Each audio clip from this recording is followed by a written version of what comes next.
And spine issues మీరు అసలు నమ్మరు. అంటే మనకి వీఆర్ నోన్ ఫర్ ఎండోస్కోప్ మనకి యశోదలో 12 ఏళ్ళ పాప ఇంత పెద్ద డిస్క్ పెయిన్ నడవలేకపోతుంది, స్కూల్కి వెళ్ళలేకపోతుంది. 12 ఏళ్ళ పాప.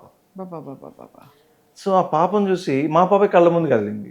ఆ పాప మా పాప వయసు పాపకి how can we advise surgery? పాపం కాంప్రమైజ్ అయిపోతుంది క్వాలిటీ ఆఫ్ లైఫ్.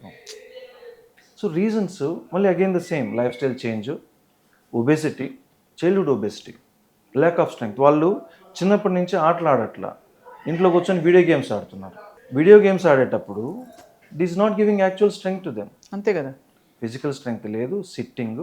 అండ్ కూర్చున్న వాళ్ళు గమని కూర్చోరు కదా, పిల్లలకి ఆ వయసులో ఆకలి ఎక్కువ అవుతుంది, తింటూ ఉంటారు, జంక్, ఒబేసిటీ. సో ఇవన్నీ కలిపి 12, 13 ఇయర్స్, 14 ఇయర్స్, 15 ఇయర్స్ కూడా మనం డిస్క్స్ అనేవి చూడడం జరుగుతుంది. అండ్ 20-25 ఇయర్స్ పిల్లలకు కూడా ఈ మధ్య నేను సర్జికల్ చేసే వాళ్ళలో 20-25 ఇయర్స్ ఏజ్ మధ్య ఉండే పిల్లలు చాలామంది ఉన్నారు.